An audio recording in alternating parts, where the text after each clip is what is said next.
Hello mga beloved, meron tayo ditong EGL 250. Yan. Yan, ang ganda. The best na pan-trail sa ngayon na na-testing namin ni Yula Colonel at Tito Teddy. Ang napansin lang namin, medyo may pugak sa una. Kaya nagpalit kami ng jettings. Buti na lang, decarburetor, ang dali lang.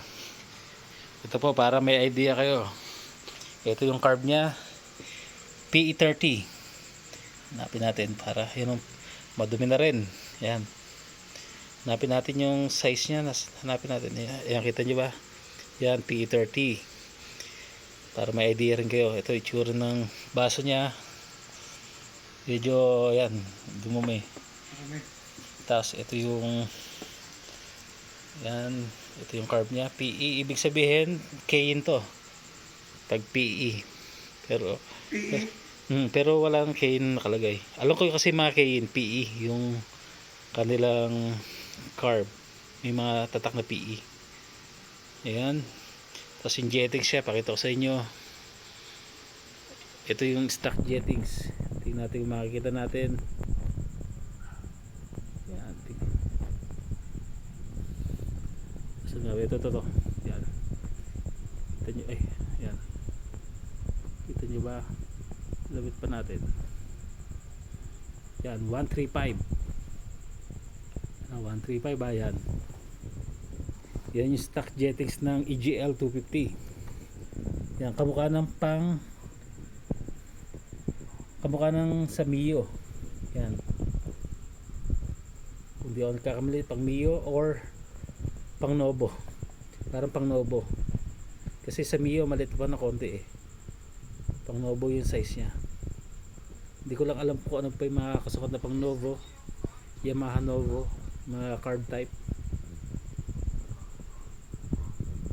Ito naman yung stock jettings nya. Ito yung papalitan namin, size 42.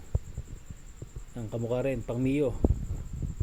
Yan, para may idea kayo pag sakaling bumili kayo ng EGL at napansin nyo ay nagbuburabok pag nag RPM sa arangkada. Yan, 42. Ito yung kakabit namin ngayon. Tingnan natin kung very effective itong size 40, dahil size 40 lang yung nakuha namin. Let's go.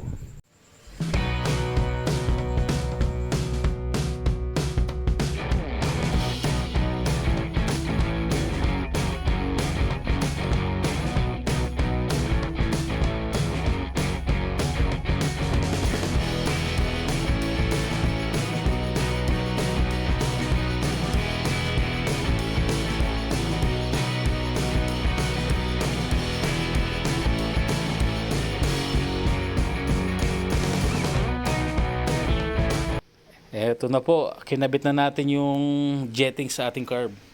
Tapos kinabit na rin natin sa motor. Ayan. Let's go.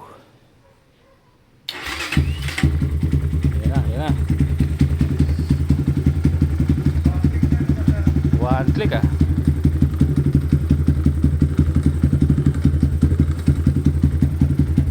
One click. Uy. Wala nang burabok.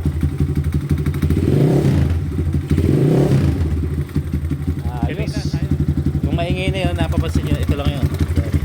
Dumidikit. Ano? Yan. Mukhang mas maganda kaysa dati. Yan, at least meron na kayong idea pag nahawa kayo ng EGL 250. Yan.